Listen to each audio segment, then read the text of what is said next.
Oi pessoal, tudo bem? Eu quero começar o vídeo dessa semana te contando uma historinha. Em 2011 eu apresentava o Jornal Nacional e um colega meu, João Pedro Paes Leme, hoje um dos sócios aqui da Play 9, me contou que estava levando para trabalhar no Esporte Espetacular, para fazer um quadro especial, um jovem que estava fazendo muito sucesso na internet. Um tempo depois eu vi esse jovem circulando lá pelos corredores. Era o Felipe Neto. O tempo passou, a gente se reencontrou e hoje sou eu a novata diante desse profissional talentoso e experiente, que só aqui no YouTube tem mais de 47 milhões de inscritos.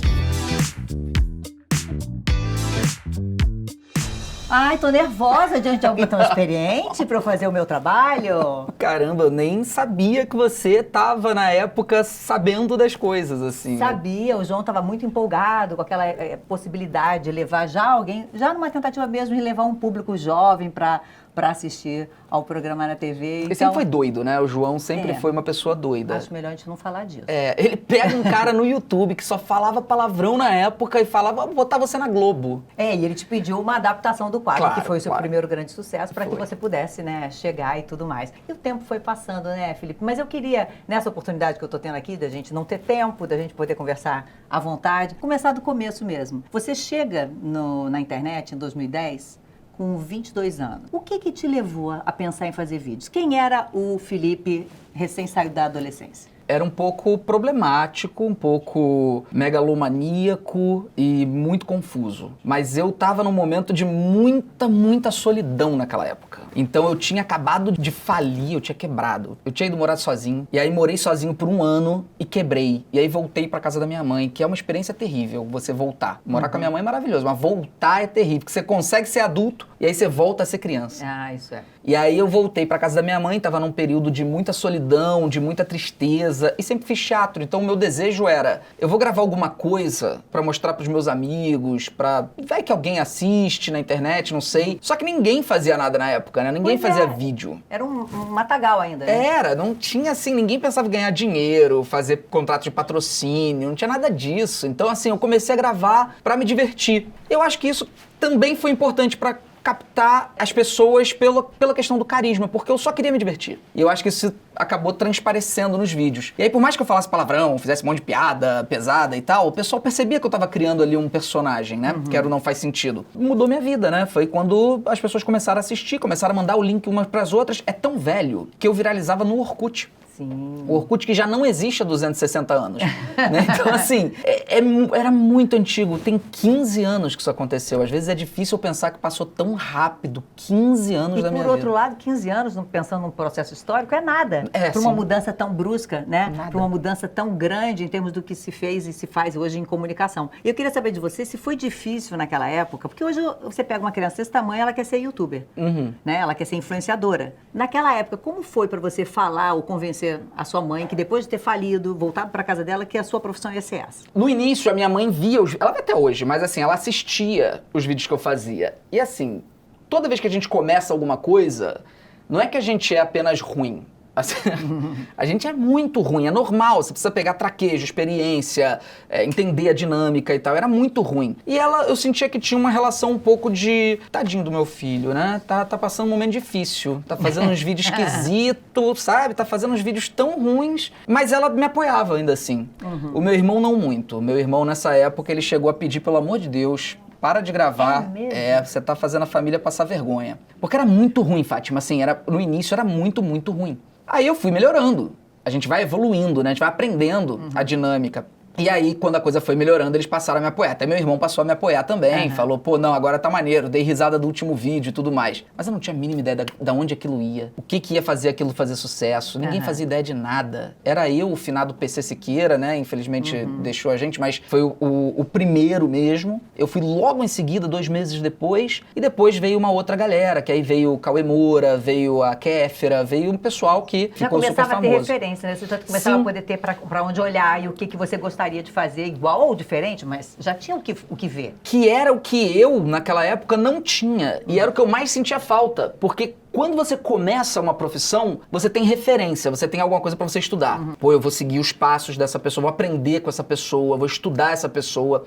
Eu queria estudar e eu não tinha quem estudar. E eu falava assim, será que um dia vão me estudar? Será que um dia vão ver o que eu tô fazendo pra se inspirar? E assim, eu não sei, talvez isso tenha acontecido, imagino que sim, né? E eu fico muito orgulhoso, assim, eu fico, pô, muito legal, bacana. Mas você gosta de ver os seus vídeos do início? Você já reviu? Ou na época você ficava vendo pra ver o que mudar, o que fazer diferente? Eu já gravei recentemente alguns reacts desses vídeos dessa época e foram muito difíceis de gravar. Porque eu senti muito constrangimento, assim, você fica com Mas a eu vergonha. também, sabe que quando eu vejo os meus vídeos do início, eu falo assim, meu Deus, tinha gente de visão, né, acompanhando, porque se eu olhasse esse vídeo, eu acho que eu não me daria uma oportunidade naquele início, né? A gente precisa dos doidos, que nem o JP, que conseguem enxergar. Enxergar é mais difícil, às vezes, é mais difícil que fazer. Porque fazer, você faz e joga. Mas aquele que tem a capacidade de enxergar ali um diamante bruto, essa pessoa tem uma inteligência muito ímpar. E por isso eu sou tão admirador do João Pedro Paes Leme, porque ele olhou pra mim ali e falou, cara, tem talento nesse moleque. E eu vejo os vídeos que ele via hoje, eu falo, da onde você tirou que tinha talento nesse moleque? Como você enxergou esse potencial aí? Como você achou que isso ia dar certo? E ele fala, não, eu já sabia que tinha alguma coisa ali. Então eu sou muito grato a essas pessoas, não só o JP, mas essas pessoas de visão, Sim. que eu não tenho essa capacidade, assim, eu não tenho não sei se você tem, mas assim, de olhar alguém muito bruto ainda e falar, esse vai crescer muito. É difícil demais. É difícil. Eu acho que em alguns aspectos, eu acho mais fácil para mim na área do jornalismo, porque eu tive uma vivência muito maior, né, de muito mais tempo, de enxergar e ver que acho que vai, do que em outras áreas, né? Não é palpável, né? Não tem nada que você diga assim, ah, é isso. Não, você não sabe nem explicar. Uma vez eu recebi uma crítica, logo quando eu comecei na TV Globo, tinha uma jornalista chamada Lúcia Leme, que fez o Sem Censura durante muito tempo, e na época ela estava no segundo caderno do Globo, e foi a primeira vez que eu recebi uma matéria de capa no segundo caderno, e foi quando eu cortei o cabelo, bem curtinho, porque eu não tinha ninguém de cabelo tão curtinho. E aí ela botou assim, eu ainda não sei se eu gosto, mas eu não consegui tirar o olho. Aí eu achei isso interessante, ou seja, ela ainda não tinha nenhuma opinião formada muito a meu respeito, mas ela ficou. Para nós que trabalhamos com vídeo, o mais importante é que vocês fiquem. É, lógico. Olhem, continuem acompanhando, né? Porque é isso que a gente quer. Saber que pessoas que nunca me viram na vida, que não têm a menor noção de quem eu sou de verdade, me odeiam. Nutrem um verdadeiro sentimento de ódio, sabe? Essas pessoas, elas não sabem que eu sou uma pessoa do bem, que eu nunca fiz mal a ninguém, que eu tento reparar as maldades que porventura possam acontecer, que às vezes a gente nem sabe que está cometendo, mas por alguma razão, às vezes política, às vezes ideológica, às vezes simplesmente não vai com a minha cara, nutre ódio. Isso pra mim é que é o mais difícil de lidar. Eu também. O que eu acho difícil de lidar é entender o que leva uma pessoa a fazer um comentário odioso, ofensivo, o que faz de bem pra essa pessoa, né? Porque eu acho assim, a gente procura fazer o que é bom pra gente. Que tipo de bem uma pessoa sente quando ela agride uma outra pessoa? Isso pra mim é um grande mistério. Né? Nem é crítica. Não estamos falando de crítica. Crítica é tá simples ótimo. ofensa, é simples ódio. Não é nem a pessoa querendo dizer que algo tá errado ou querendo ou contestar. Esse seu vídeo é fraco, você podia falar disso. Tudo bem, aí seria ok, mas não é isso. É o você é assim, você é assado, aí vai na aparência física, né? Que é sempre dar aquela alfinetada, aquela torcida de faca assim, e você fica, por quê? Por que essa pessoa vive dessa maneira, né? O que ela ganha com isso? Em algum momento isso fez você chegar a pensar em parar? Várias vezes, não essas pessoas, mas eu acho que quando há o conjunto da obra, ou seja, o somatório de pessoas, o volume de pessoas, é lógico que eu sempre tive muito mais gente do meu lado do que contra mim, até depois de toda a questão política, eu sempre tive mais gente do meu lado, muito mais. Mas o volume de ódio passa a ser tão grande que às vezes você sente vontade de desaparecer, assim, eu já... Falei, um dia eu vou raspar a cabeça e vocês vão me ver, eu vou estar no Tibete, entendeu? Que eu sempre tive essa coisa que um dia eu vou no Tibete saber como é que é ser um monge num templo e tal, porque é o extremo oposto do que seria a minha vida hoje, né? Que é viciado em tela, o tempo inteiro conectado, o tempo inteiro lendo e consumindo e produzindo e tal. Qual seria o oposto? Um dia eu vou virar um monge. Mas você faz algum tipo de detox de vez em quando? Nenhum. Nunca? Não. Você Nem faz? nas férias? Não. Não, eu diminuo bastante, né? Você consegue, assim, sair do celular, por exemplo? Não, nunca tirei os aplicativos do celular, como eu tenho amigos que fazem. Vou tirar férias, vou tirar o Instagram, Não, isso eu não consigo fazer. Mas eu consigo dar uma boa desestressada, sabe? E assim, eu adoro ver que as pessoas comentam, mas eu tenho algumas técnicas para olhar aquilo ali de uma forma... Como fazem com a gente, né, em pesquisas, por amostragem. Eu dou uma olhada no início, porque eu acho que isso chega primeiro para muitas pessoas que acompanham verdadeiramente, que curtem, que, né? E depois eu dou uma pesquisada lá nos mais recentes, lá embaixo, e dou uma outra olhada. Porque o meio, muitas vezes, é isso. E como a gente tem muitos exércitos positivos a nosso favor, os próprios seguidores se incumbem daquela discussão, né? Eu fico só pensando, Felipe, eu entrei na internet quando eu saí do Jornal Nacional em 2011, no fim de 2011, quando você chegou. Aí eu entrei, porque eu ia ficar fora do ar, eu achei até o programa, o encontro ficar pronto, né? Aí eu comecei. Você entrou com 22. Eu fico imaginando quem está chegando com 12. Não deveria estar chegando, na verdade. Né? Eu acho que é preciso de mais rigor, um pouquinho maior rigor em relação à criança influencer e criança sendo, de alguma maneira, explorada mesmo por alguns pais para produção de conteúdo. Eu acho que é necessário cobrar alvará. A gente tem lei para isso. Então, por exemplo, o meu irmão é um grande influenciador infantil, produz filmes maravilhosos, incrível, sabe? Ele tem um alcance gigantesco com a criançada. Quando ele foi usar o filho dele, foi com alvará, com registro, e o filho dele, o Luke, né, que é meu sobrinho e meu afilhado, sendo utilizado como um ator mirim dentro das produções da Lucastum. Então ali dentro ele só pode trabalhar acho que 4 ou 6 horas, tem uma série de regras, leis. O que a gente vê agora em relação à criança influencer é um descontrole completo. Tá em casa, como é que você vai regular isso? Como o tempo que vai? Que a criança Exato. vai ficar ali? E tem gente que acha que não também, porque não, é direito do pai e da mãe, pode fazer o que quiser, mas o trauma que essa criança vai carregar por ser influencer mirim pode ser muito profundo. É preciso que ela tenha um acompanhamento em relação a isso. Gente, se eu com 22 anos surtei e descobri um quadro de depressão crônica por causa disso... E você acha que atribui muito Muito. Foi não o que era fez nada aflorar. que te acontecia antes, né? Não, eu nunca tinha sentido depressão antes. Só que eu descobri que eu nasci com essa predisposição. Foi depois do sucesso no YouTube que eu afundei. Pum! Que eu ficava louco pensando, pessoas me odeiam, que bizarro. Seguidores do Justin Bieber me odiavam na época. E aí eu ficava com aquilo... que você falava às vezes de algumas pessoas Falava, e aí, né? Não faz sentido, era isso. Era verborrágico, era gritalhão, era briguento. E aí eu acabei tendo crises mesmo de ansiedade, comecei a ter crise de pânico com 22 anos, ou seja, você... Muito jovem. Eu era jovem, mas eu era bem mais velho do que uma criança influencer. Imagina quem tem 14, 12, 10, 8 e já tá aí com milhões de seguidores nas redes sociais. Isso é preocupante. Além de ser preocupante também a quantidade de criança com tela viciada, né? Isso é que eu acho que eu estava falando até um pouco mais em relação não só a quem produz, mas a quem consome, né? Sim. Porque aí você tem um tempo ali disponível hoje em dia enorme para essas crianças. Você já não era dessa geração, mas se você tivesse um filho hoje, você limitaria o tempo de tela? Completamente. Absolutamente. Gente, é simples de chegar a essa equação. É só você ver o que os próprios desenvolvedores de tecnologia fazem com os seus filhos. Tem o livro Blink, do Malcolm Gladwell, tem outras obras que você pode ler, que mostram como esses criadores de tecnologia, Bill Gates, Steve Jobs, finado, não mais, né? O Wozniak, todos eles não deixaram os filhos entrarem naquilo que eles criaram. Olha que loucura. Hoje, os altos profissionais executivos da Meta, do Twitter, né? Se bem que sobrou pouca gente lá, mas enfim, do TikTok, de todos desses grandes conglomerados de mídia digital, saiu uma pesquisa no New York Times que mostrou como esses grandes executivos faziam com que os filhos não acessassem, sendo que eles próprios desenvolvem essas tecnologias para os filhos dos outros serem viciados. E eles não. O Bill Gates só permitiu que os filhos tivessem conta em rede social depois dos 14 anos, como é recomendado. Então, com certeza, eu não só limitaria, como eu proibiria o uso da rede social para menores de idade. Menores de 14 anos, né? Não de idade. É claro que isso é irreal para nossa realidade. Não adianta a gente culpar só os pais também, falar assim, os pais ficam botando a criança na tela, o cara chega cansado do trabalho, a mulher chega cansada do trabalho, não tem tempo. No único tempo que eles têm disponível, às vezes o filho não para quieto, ele vai dar a tela para conseguir ter um pouco de sossego e respiro. Como é que você vai condenar um pai desse? Não, é dificílimo. Aí temos várias questões, né? Temos a questão do tempo na escola. Acho que uma medida agora de proibir o uso do celular na escola é um primeiro passo para você não ter o dia todo, porque até na escola, né? O vício é enorme, né? E a dificuldade de comunicação, porque por mais que seja um veículo, né, uma forma nova de se comunicar, por outro lado, cria dificuldades muito grandes de você fazer a comunicação assim, Quando você tá olhando no olho, né? As pessoas têm uma dificuldade tremenda hoje em dia. Tá cada vez mais difícil você ver a galera se comunicar na vida real, falar, ter o traquejo social, né? Que é fundamental pra gente se desenvolver. Em tudo, no trabalho, no estudo. Você precisa do traquejo social. Como é que vai ter traquejo social se você só fala por mensagem? E como é que você vai aprender a escutar?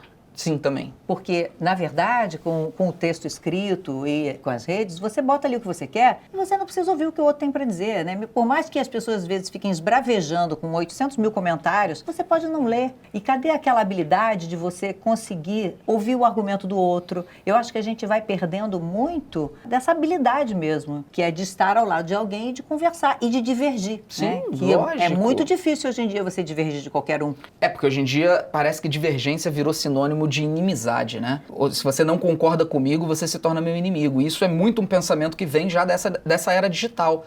Eu peguei as duas eras. Eu sou a última geração que pegou a era analógica. Eu tive a minha infância inteira analógica. Não tive nenhum aparelho até o fim da minha infância. E só então chegaram os computadores. Não tinha smartphone. Smartphone só foi chegar, eu já tinha 24, 25 anos. Então eu vivi as duas eras e eu vejo a diferença absurda que é em relação a esses pequenos detalhes. Não saber ouvir, ter uma dificuldade imensa em dialogar e principalmente essa questão de discordar. Hoje discordância não é mais então vamos argumentar aqui pra ver quem tá certo e quem tá errado. Não, já vai direto pra uma briga, já vai direto pra você não tá no meu time, você é meu inimigo. Isso é reflexo do que a gente tá vendo, né? E isso, por mais que na escola, antigamente já tivesse as brigas, as divergências, os grupinhos e tudo mais, você tinha uma convivência ali que te obrigava a estar mais em conexão com o outro, né? E hoje o recreio, até a minha filha, que é muito mais jovem, está com 27, ela já lembra que na fase final já do ensino médio, que aí o telefone já estava muito mais presente, o recreio muita gente estava cada um no seu celular. Pois isso é muito triste. Muito triste, né? Eu não peguei isso não, porque quando eu me formei na escola, eu já não tinha nada disso. Então, estava começando o celular ainda. Gente, eu me formei há muito tempo. Foi em 2005 e ainda não estava chegando os celulares. Eu fui ter meu primeiro aparelho celular com 16 anos. Então foi no segundo ano do ensino médio. E no terceiro ano, a gente no recreio, eu com 16, 17 anos jogava totó, tinha no recreio ping-pong, e a gente tinha às vezes também o tênis-pong que a gente jogava na quadra, que jogava no piso. Pô, me preocupa também a falta de atividade física dessa galera. Porque você tá tão viciado na tela que você não faz um aeróbico na vida. Eu não sou o maior exemplo hoje, eu confesso que eu tô preciso voltar a fazer mais exercício. Mas quando eu era mais jovem, eu fazia muito exercício. Porque era ou fazia exercício ou não fazia nada. Era uma... Inclusive, hoje tá muito na moda o mindfulness, né? Sim. Que é óbvio, é super importante. Mas você reparou que o mindfulness não existia antes? Ninguém falava sobre isso. Porque eu acho que a gente já fazia o mindfulness. Claro. Eu lembro vividamente, a gente estava numa fila, a única coisa que a gente tinha pra fazer era isso aqui, ó. Ficar na fila e olhando. É isso. Esperar o ônibus. Tô existindo. E tô pensando, e tô aqui encontrando calma. E Felipe, às vezes não era nem só isso. Por exemplo, uma aula que você fazia de qualquer atividade que você curtisse, se você fosse jogar futebol, se eu fosse dançar, naquele momento a gente não pensava em mais nada. Não. Hoje em dia, apita o seu celular na bolsa, você vai lá correr, olhar para ver se tem alguma coisa. Aí volta. E então a falta de concentração... Fátima. E a obsessão pela tela e a falta de concentração no resto. Saiu uma pesquisa agora, recente, que 10% dos norte-americanos, checam o celular durante o sexo. 10%. 1 em cada 10. Olha, durante. Esse é o nível de doença que isso causou na sociedade. Quando você fala da depressão e tudo mais, óbvio que qualquer pessoa que passe por crise ou de ansiedade ou de depressão não percebe num primeiro momento. O que foi de alerta, e que a gente pode até conversar um pouco sobre isso, que te fez pensar assim, não, acho que eu vou precisar de ajuda, que sozinho não estou dando conta? Foi uma crise de pânico de madrugada. Eu comecei a ter uma taquicardia e eu pensei, vou infartar. Gente, eu vou morrer tão cedo. Eu não conseguia entender, porque nunca tinha sentido. Você começa a sentir uma leve dor, não chega a doer, mas uma aceleração do coração e você acha que aquilo pode ter associação com uma parada cardíaca. Eu falei, vou morrer. E aí eu comecei a pensar e refletir. Eu falei, não, pera, é muito difícil alguém morrer de ataque cardíaco com 22 anos, é outra coisa. E aí eu comecei a pensar, assim, meu pai é psicólogo, ele já tinha conversado muito comigo sobre coisas que acontecem, né, de ansiedade. E aí eu comecei a lembrar das coisas que ele tinha me falado. E aí eu deitei no chão, eu comecei chorando, deitei no chão, comecei a abraçar as pernas e refleti, por que eu tô sentindo isso? E aí comecei a conversar comigo mesmo, que era uma técnica que ele tinha me ensinado. Ele tinha falado, se acontecer alguma coisa, conversa com você. Começa a conversar, fala em voz alta mesmo. E aí eu comecei a conversar comigo. Falei, o que você tá sentindo? Por que você tá assim? O que houve? E aí eu comecei a ver que eu tava com medo, comecei a falar do que eu tava com medo. Eu comecei a falar em voz alta. E isso deu uma controlada e passou a crise. Naquele momento eu falei, acho que eu preciso de ajuda. O problema que a gente sempre espera é que nem quando a gente tá com uma dor. A gente tá com uma dor e a gente fala, vai passar. Tá começando. A gente tem essa tendência, né? Eu não sei por que o ser humano tem essa falha. Isso é uma falha. A gente tem uma dor e a gente fala, vai passar. Toma um remédio, espera. Às vezes essa dor é um indicativo de algo que se você tivesse visto ali naquele momento, você poderia ter curado mais cedo. Enfim, foi a mesma coisa a gente faz com a saúde mental. Começa a sentir uma depressão, começa a sentir uma tendência, às vezes até suicida, e fala, vai passar. É coisa da minha cabeça. Isso vai passar. A minha vida é ótima, eu não tenho motivo pra estar assim. Principalmente se a pessoa tiver uma renda e ela começa a dizer pra ela mesma que ela não tem motivo pra estar se sentindo dessa forma. E isso é a maior armadilha que você pode montar pra você. Porque aí você não vai buscar o tratamento e quando você for buscar o tratamento, você normalmente já tá num quadro avançado. E aí você vai ter que entrar numa medicação, sabe? Às vezes você vai ter que tomar atitudes, o médico vai ter que tomar atitudes que ele não precisaria tomar se você tivesse ido antes. E ninguém quer tomar antidepressivo, né? Ninguém quer tomar remédio. Pelo menos eu espero que ninguém queira tomar. Porque eu sei que tem a galerinha que se orgulha, né? Compra capinha de celular Rivotril. Assim, eu acho isso a coisa mais brega e patética do mundo. Se tem uma coisa que eu quero é me livrar do Rivotril, né? Mas, assim, é legal também, por outro lado, as pessoas... Porque você falou, a gente tem uma dorzinha e espera. Só que todas as questões ligadas à saúde mental, elas vêm com um preconceito muito grande, né? Muito agregado. Então, também, por outro lado, não ter vergonha de ter que tomar, entendeu? Porque também tá aí, desde que recomendado pelo médico, para ajudar nesse acompanhamento, não pode ter vergonha. Tem que tomar mesmo, tem que fazer o tratamento até você conseguir passar por um processo de se livrar daquilo, porque é isso, ninguém quer ficar... Ninguém quer. E tudo na vida é equilíbrio, né? Assim, você não tem que ser o cara que fica indo atrás de tomar Ritalina para poder ficar ligadão para estudar, porque você tá usando droga, caso a pessoa não saiba, ela está se drogando, mas você não tem que ser o cara que se recusa. Também não vou tomar Ritalina, meu médico disse que eu preciso, mas eu não vou tomar. Tem pessoas que precisam, né? Eu preciso. E eu, inclusive, por favor, parem de tomar Ritalina sem prescrição médica, porque vocês fazem ser mais difícil, porque fica toda hora vem uma lei nova para proibir mais ainda o acesso e restringir o acesso ao remédio que eu preciso, porque eu não funciono sem. Enfim, eu acho que a gente tem que ter sempre esse equilíbrio.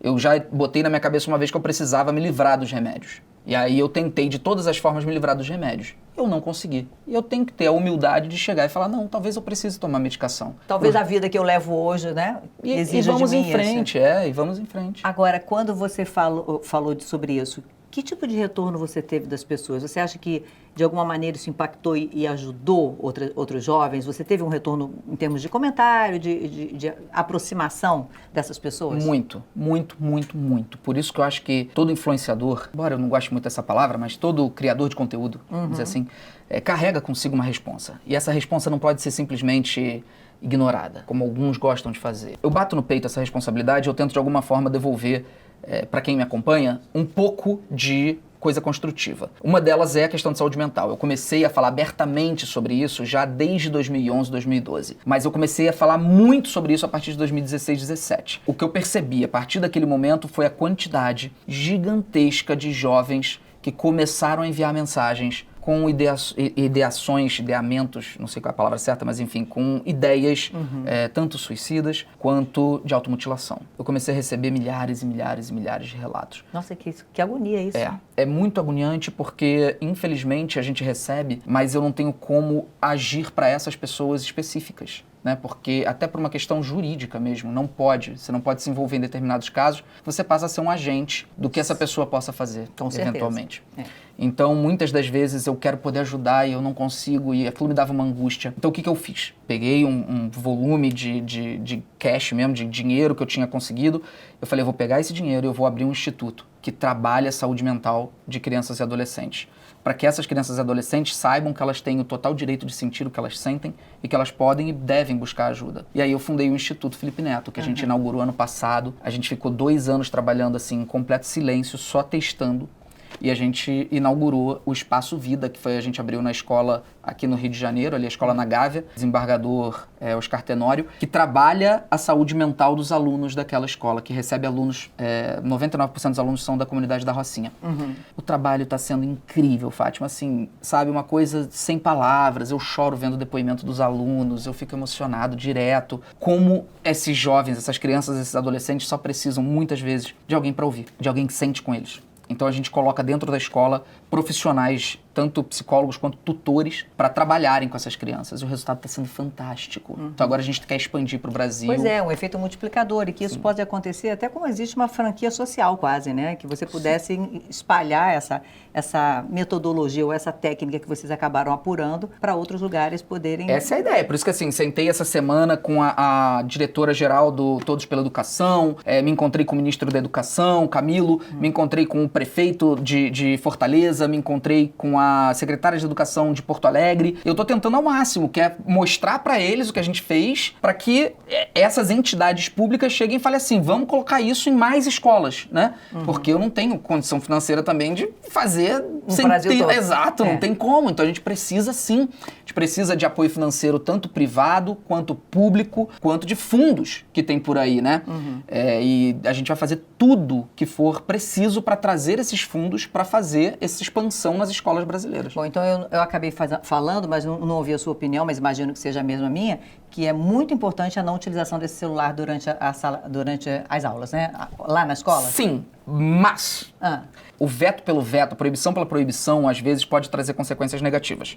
Então eu acredito que é necessário um trabalho melhor, aperfeiçoado. Você proibir de cara, eu entendo. A situação estava drástica. O professor não consegue controlar. Estava drástica, você a vai ver aula que... tem 45 minutos, 15 ele demora para desligar o celular. Provavelmente 99,9% dos professores concordaram, os pais concordaram, os alunos obviamente não, mas é porque... Tá no papel, lógico, deles, lógico. Mas eu acho que agora, a partir da proibição, tem que ser feito um trabalho pedagógico de como utilizar os aparelhos para melhor levar educação para esses jovens. Então, de que forma ensiná-los a utilizar o aparelho, ensiná-los a... Educação midiática.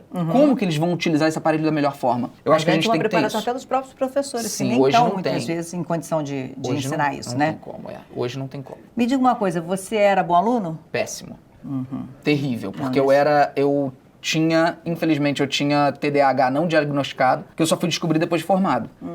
Então eu não conseguia aprender as coisas que eu não queria aprender, que é uma das maiores dificuldades para quem tem transtornos de déficit de atenção e hiperatividade, é que você tem uma dificuldade tremenda de conseguir olhar para uma coisa que você não quer estudar e focar, e ter qualquer nível de compreensão daquilo. Então, assim, eu lembro de olhar para o quadro negro nas aulas de química e tinha umas fórmulas e tinha umas setas.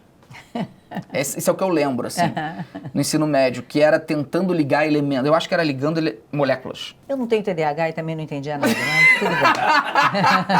Olha, não, química e física realmente... Eu fui muito difícil. Porque aí depois eu fui descobrir, eu tenho uma capacidade grande de aprendizado com livro. Eu tenho capacidade grande de aprendizado sozinho. Você se dispersa com facilidade, então por isso, né? Muita facilidade. Se eu tô numa sala de aula, eu tenho uma dificuldade tremenda de conseguir...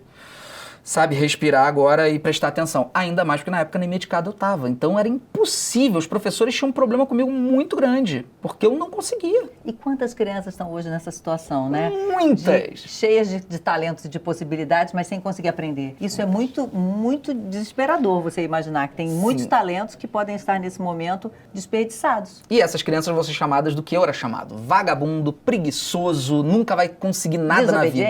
Desobediente. Eu ouvi isso de um professor. Você é vagabundo, preguiçoso, você não vai ser ninguém na vida. Eu acho que ele estava errado, mas assim, eu sei que muita criança e adolescente com certeza está ouvindo a mesma coisa hoje. Fora, né, Felipe, que só consideram inteligente quem é bom em matemática e às vezes em português. Porque eu fui considerada inteligente sendo boa em português. Mas assim, agora, se você é bom em história, se você é um cara incrível numa aula de arte, se você é excelente numa aula de educação física, a sua inteligência, seja ela espacial, geográfica, não é levada em consideração. É subinteligência, né? Eles consideram... considerado menor. É uma categoria inferior de inteligência, o que é desesperador. Assim, eu sigo muito um professor de Harvard que se chama Howard Gardner. Depois eu vou pesquisar direitinho o nome dele. Bom, gente, que os jovens também esquecem, né? Fala. O quê?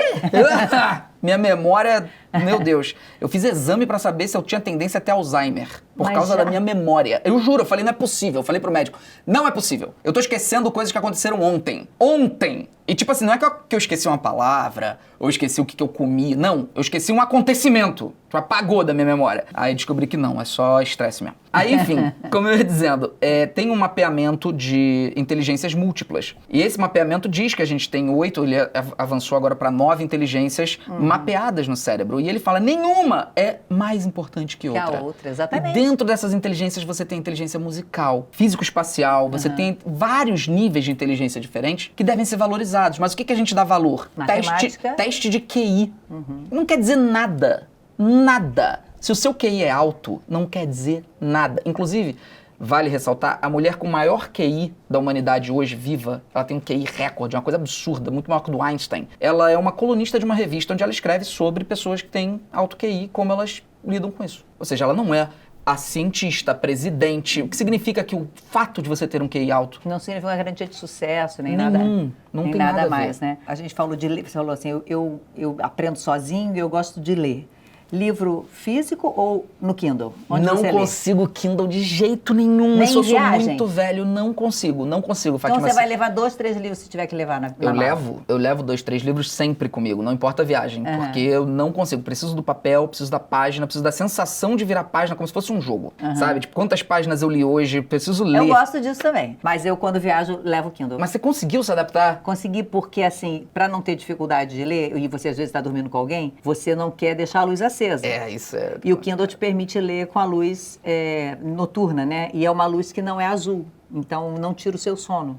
Então, você passa a conseguir dormir, porque para mim a leitura tem um pouco o efeito do relaxamento, do desligamento, você lê e eu dormia. Mas quando você precisa ler e tem que ter luz, fica meio incompatível. Então, para viajar principalmente, eu acabei usando o Kindle. Me adaptei bem. Mas às vezes eu tenho o livro no Kindle e o livro físico. Eu tenho uma dificuldade muito grande, assim, ainda bem que a minha namorada não liga pra luz, porque se ela ligasse eu não sei o que eu ia fazer, porque eu só consigo dormir se eu ficar lendo um bom tempo. Então, toda noite, assim, eu não lembro a última vez que eu dormi sem ler. Então, eu não sei o que eu faria. Se ela falasse, já era, só consigo dormir no breu. Minha mãe é assim, por exemplo. Se a minha namorada fosse assim, falar, não, só consigo dormir se tiver o breu completo. Eu falar, então, não tem que fazer. Quartos separados. Quartos separados, pois é. Agora me diga uma coisa, outra coisa que você falou dos livros. Você percebeu logo, você mudou, graças a Deus as pessoas mudam, né? A produção da gente muda, a minha produção ao longo da minha vida profissional também mudou, a sua também. Em que momento você percebeu que não era só você falar o que tivesse à cabeça ou o que você criasse em termos de conteúdo visual ali, mas que o conteúdo, aquilo que você precisava estudar mais? Quando é que foi esse clique? Porque eu acho que isso é muito legal, porque o seu público, é legal, eles sabem que você estuda, né? Que você se dedica a determinadas coisas. Quando você sentiu essa necessidade? Quando eu percebi que eu não conseguia argumentar com ninguém sobre política. Ah, sobre política? E eu tinha um monte de vídeo falando de política. Eu tinha um monte de vídeo xingando políticos, xingando a esquerda. Eu fui criado de uma maneira muito conservadora.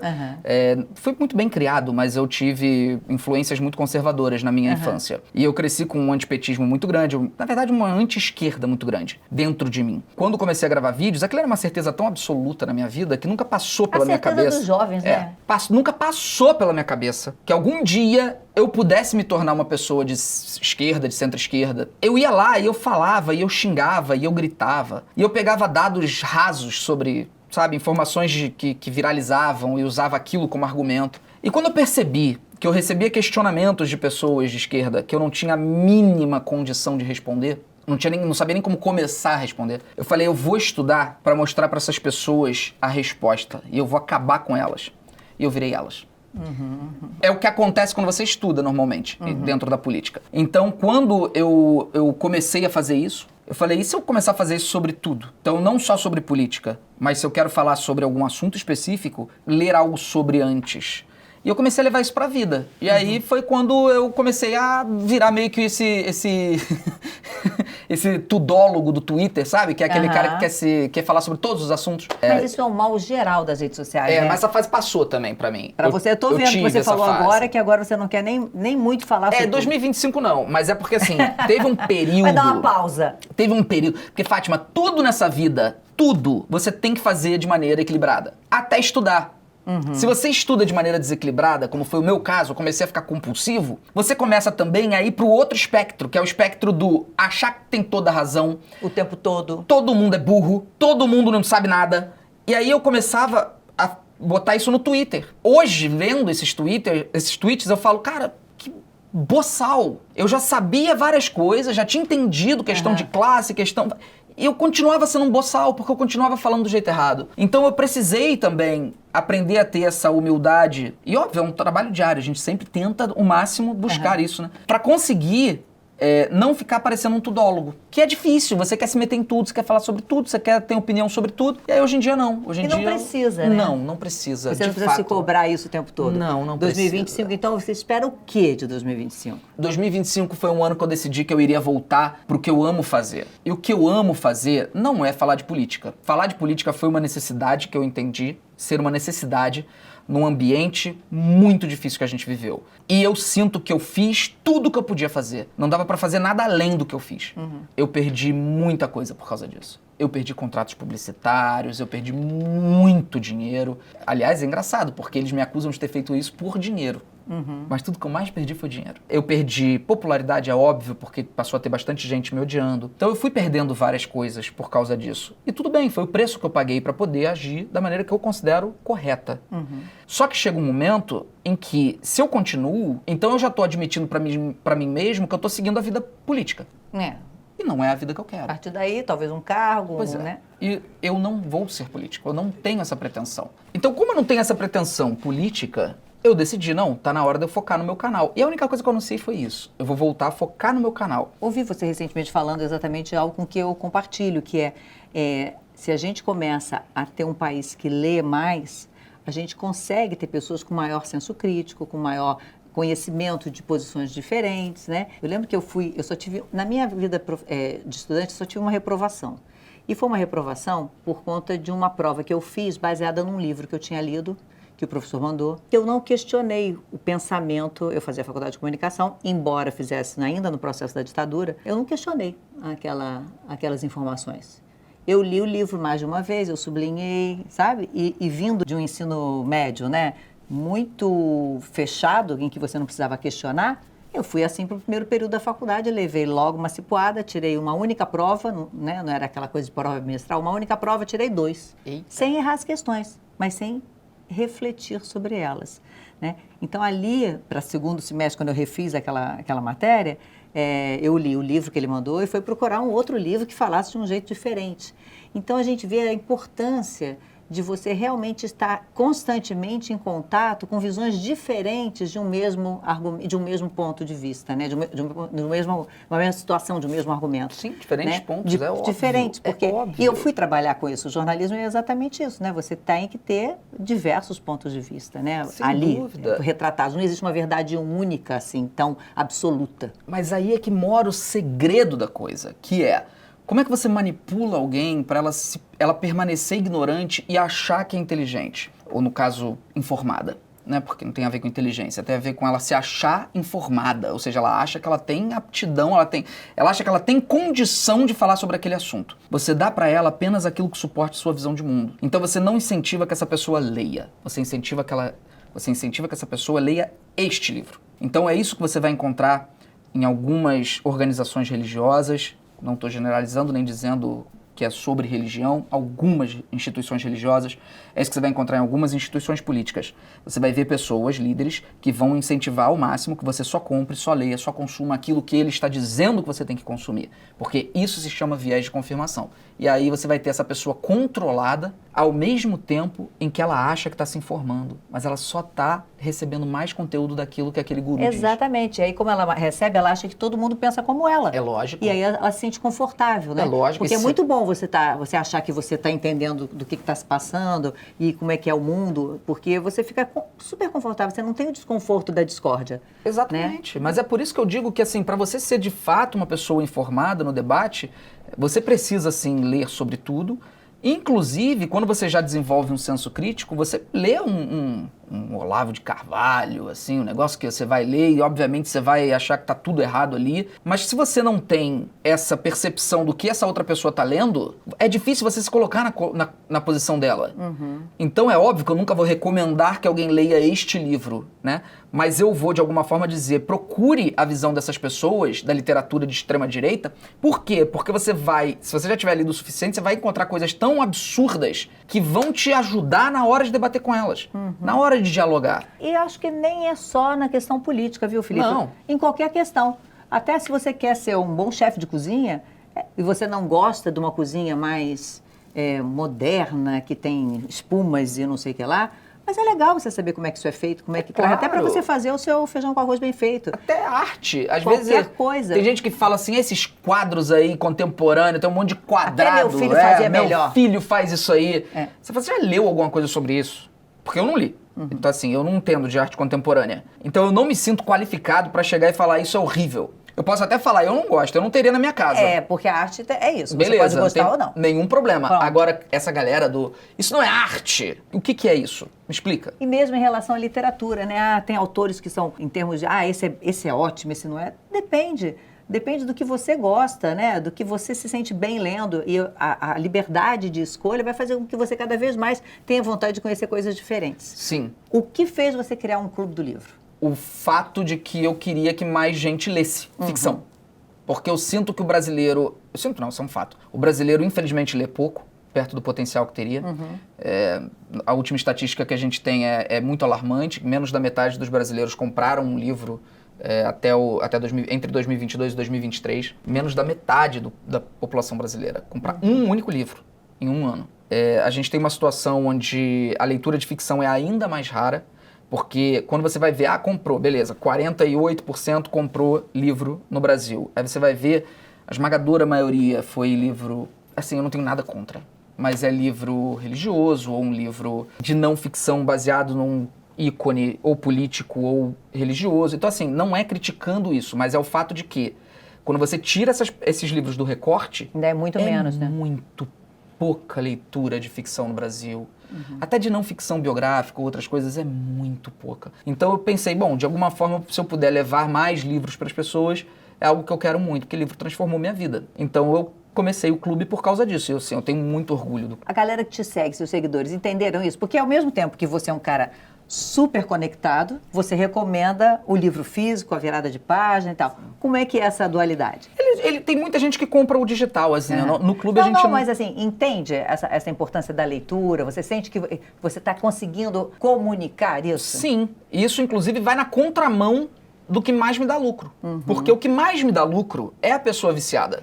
É a pessoa que não lê. É a pessoa que está ali o tempo todo. Eu vou ver o próximo vídeo. Eu vou ver outro. Passo. Essa pessoa, no fim das contas, é a que mais me rende dinheiro. Então é preciso lutar contra o que... É por isso que eu falo que assim, quando você atinge um determinado status social, sua função é ser traidor de classe. Porque se você não for um traidor de classe, o que você está fazendo? Você ascendeu e agora você não traz sua própria classe, você está simplesmente se colocando nessa bolha, se comunicando com essa bolha, falando com essa bolha e falando que todo mundo um dia pode chegar nessa bolha, mas não vai. Então eu me sinto sim e quero ser todos os dias um traidor da minha própria classe para que eu possa levar para essas pessoas armas necessárias para conseguir lidar com esse dia a dia. Que são os livros. O livro é a principal arma. Não tem jeito. Não há arma mais poderosa do que a literatura. A literatura te desprende da sua noção de realidade. Ela te faz enxergar outros mundos. E num livro de ficção te faz compreender que o mundo não é preto e branco. O mundo não é isso ou isso. Sabe, às vezes um livro teen, um livro adolescente, sabe, uns Jogos Vorazes, que eu recomendo muito pra garotada adolescente, faz você abrir a sua mente assim... Quando você começa a comparar o que acontece na capital dos Jogos Vorazes, que é aquele lugar controlado pela elite, e como são as colônias que são exploradas pela elite para produzir os bens, né, que vão abastecer a capital para fazer o seu luxo, fala, cara, você está falando de vida, você está falando da sua sociedade. Se você conseguir enxergar o que está falando da sua vida, esse livro já vai ser transformador para você. Então, na ficção, a gente encontra muita coisa sobre a vida que a gente precisa ler e, infelizmente, não se lê no Brasil. E é nesse aspecto que eu digo que não existe autor, mais ou menos. Porque aí tudo bem, depende. Às vezes você vai ler um autor que é considerado popular e até classificado como de menor importância, mas que talvez em algum momento vai te levar para outros livros. Então, o hábito de ler, né, o hábito de estar ali em contato com o livro e de ver, acho que assim, por comprar pouco, por livros ainda ser muito caro no Brasil. As pessoas compram pouco, as crianças veem pouco, os pais lendo, tem pouco tempo. Então, é uma bola que realmente precisa de outras pessoas que, como você, que já podem começar a falar. Eu também tento, dentro do meu espaço, falar disso, né, da importância, de como aquilo me dá prazer, de como é legal poder estar em contato com aquele outro universo que te transporta para outro lugar. Porque o que acontece comigo com o celular ou com qualquer coisa que eu estiver acessando, tem uma hora que vai me dando... a minha sensação é de que o meu cérebro está muito agitado, muito rápido. Claro. E é uma coisa tão impressionante que eu preciso desligar tudo, desligar a luz, sei lá, aí sim, botar um mindfulness, bota uma musiquinha lá para você ficar quieta. Porque é uma aceleração que chega a ser desconfortável. Eu fico imaginando nessa garotada. E é extremamente neurológico isso. A Anna Lembeck escreveu um livro que acabou virando best-seller mundial, que é o Nação Dopamina. Eu li esse livro quando ele ainda estava em inglês, não tinha sido lançado no Brasil. Cheguei a trocar e-mails com ela porque eu fiquei fascinado. Porque ela conseguiu destrinchar justamente o X da questão, que era: por que o vício? Pela liberação constante de dopamina no nosso cérebro. A dopamina é o nosso hormônio da recompensa. Ela tem que estar muito bem controlada no nosso cérebro. Porque é justamente nela que age a cocaína, que age a heroína. Elas transbordam a dopamina inteira, faz produção em massa de dopamina no seu cérebro. É a droga, como a droga age. É algo tão viciante que descobriram que, por exemplo, um rato lá dentro de uma gaiola, ele é capaz, se ele for viciado na liberação de dopamina, ele é capaz de largar completamente a comida, a água, os prazeres, sexo, cio, né, precisa da reprodução, para ficar 24 horas na liberação de dopamina até se matar. O rato faz isso. O ser humano faz isso. A gente, quando tem a liberação da dopamina, a gente esquece tudo, nada importa. Quer ver? Eu faço um teste para as pessoas verem o quanto elas são viciadas nessa liberação. Bota um filme. Conta no relógio quanto tempo vai levar para sua mão coçar para ver o celular. Essa coceira é sintoma. Isso está escrito no Nação Dopamina, não sou eu que estou dizendo. Que bom, eu não tenho isso, não. Que bom mesmo. Isso está lá, procurem ler Nação Dopamina, que é muito importante. O vício das pessoas, ele é uma compulsão, né? O vício é uma compulsão. Você fica assim, eu preciso olhar o celular. Eu sei porque eu tenho. Tem vezes que eu desenvolvi uma técnica que às vezes eu simplesmente estou com o celular aqui, eu estou vendo um filme, e eu sinto a vontade, eu pego o celular. Aquela pessoa que fica com cigarro sem acender, só no dedo. Eu fico com ele assim, ó, vendo o filme, tentando não olhar pra ele. Meu Deus, é muito forte mesmo, é impressionante. Eu no cinema, eu fui ver Conclave esse fim de semana e várias pessoas abrem durante o filme. Você vê uma luzinha abrindo ali, uma luz, eu falo, meu Deus do céu. O vício tá impossível de lidar. E isso vai ter consequências de longo prazo muito graves, que a gente ainda não sabe. Porque é tudo muito novo. Sim, a gente estava dizendo, 15 anos não era assim, imagina, Exatamente. Nessa velocidade, o que vai ser daqui a 30 anos? Eu não consigo imaginar, Fátima. Eu não consigo imaginar. Eu não sei para qual caminho a gente vai. Eu não gosto de ser também catastrofista. Eu não gosto disso, mas eu tenho um pouco de medo. Porque, diferentemente de antes, quando os nossos pais ficavam com medo, né? Meu pai tinha muito medo do computador. Era um medo um pouco mais subjetivo. Era uma coisa assim, eu não sei o que é isso aí. Então eu tenho medo. Beleza. Agora não, a gente sabe muito bem o que é isso aqui. Eu estou viciado nisso aqui. Eu sei o que isso causa e eu tenho medo do que isso está causando. Então, eu real acho que dessa vez a gente está certo em ter medo. Me diga uma coisa, vamos aliviar aqui pra gente chegando mais pro fim. Como é que você seleciona os livros? É gostoso e ao mesmo tempo angustiante, porque tem tanto livro maravilhoso. Eu tento priorizar ou clássicos ou autores brasileiros. Eu tento descobrir qual é o livro que cativaria o público, né? Que o público falaria assim, pô, isso eu quero ler. Então foi assim que eu cheguei, por exemplo, no Solitária, que é um livro maravilhoso da Liana Alves Cruz, que é assim, que é sobre o trabalho da empregada doméstica, a questão do quartinho de empregada. É sensacional. Foi assim que eu cheguei na Cabeça do Santo, da Socorro Racioli, que é... Ela é maravilhosa, Nossa Senhora, eu não conhecia a Socorro, assim. Eu peguei esse foi o Eu li primeiro Oração para Desaparecer, não li ainda a Cabeça do Santo. Esse é bom também? É maravilhoso, Oração para Desaparecer. Eu vou ler todos os livros que essa mulher lançar. Acabei de dar pra minha mãe, ela tá amando. Não, essas duas. A Eliana e a Socorro, o que elas lançarem pro resto da vida, eu vou ler. Eu comecei a descobrir, porque também tem uma coisa, Fátima, que é o seguinte, a gente é tão condicionado pela propaganda estadunidense e europeia, que a gente passa a achar que o que é feito por brasileiro é inferior. Está entranhado na gente, entranhado. Então a gente passa a achar que o cinema brasileiro é inferior, a literatura brasileira é inferior, quando na verdade você só não descobriu as boas obras. Às vezes você só vê o que passa da superfície, né? Então o livro que passa da superfície, normalmente, pode ser um livro mais popular comercial. O filme é a mesma coisa. Existem filmes brasileiros fantásticos que ninguém fala. A mesma coisa é a literatura. Então quando eu fui descobrindo... né, começando a Carla Madeira saiu da superfície sendo brilhante. Nossa, maravilhosa. Mas a Eliana e a Socorro precisam passar também. Elas precisam ter o reconhecimento necessário. Então, quando eu vejo essas obras, eu falo, pô, eu preciso ajudar a fazer isso acontecer. A gente precisa todo mundo junto divulgar esses livros. E aí foi vindo um atrás do outro. Agora vai ser o Velhos Demais para Morrer, de um autor brasileiro também. Muito bom, uma realidade distópica, num mundo onde basicamente o que sobrou foram jovens que odeiam velhos. Os idosos são perseguidos e assassinados. Eles são vistos como destruidores de recursos. Por quê? Porque eles ficaram velhos, eles não são mais produtivos, mas eles precisam receber para continuarem vivos. Então quem é que vai alimentar o velho? Quem é que vai dar água pro velho? É o jovem que vai ter que trabalhar pro velho continuar vivo. Então não, tá proibido ser velho. Chega. Então passam a matar e perseguir os velhos. O que é curioso, porque todos eles vão virar velhos. Então, assim, é uma obra tão linda, tão incrível, que eu falei, cara, e muito pouco conhecida. Eu falei, a gente tem que fazer esse livro ser conhecido no Brasil. Então, é o próximo livro do nosso clube. Que legal, muito bom, muito bacana. Agora, para terminar, eu queria te falar o seguinte. Para uma pessoa que está começando no YouTube, que dica você daria? Porque tem horas que eu penso muito em ouvir as sugestões que eu estou recebendo, que são muito legais, e muitas outras são coisas que eu quero fazer e que, né, ainda, as pessoas ainda nem imaginam muito. Mas o que você acha que é fundamental para quem está começando um canal? Que serve para mim, mas serve para qualquer pessoa. Vamos lá. Um canal de YouTube não é um perfil de Instagram. Um canal de YouTube não pode ser um hobby, hoje em dia mais. Ele não pode ser uma distração. Ele não pode ser algo que você faz no tempo livre. Um canal de YouTube é como se você abrisse uma emissora de rádio, um canal de televisão. Você jamais abriria um canal de televisão sem planejar algo, sem colocar as coisas, né, com mais víscera. Você não precisa despejar dinheiro para fazer um canal de YouTube, é lógico, mas você precisa tratar aquilo como um foco. E o que eu vejo é muita gente abrindo o canal na esperança de ficar famoso, número 1, e para fazer quando dá tempo. Essa é a receita para não dar certo.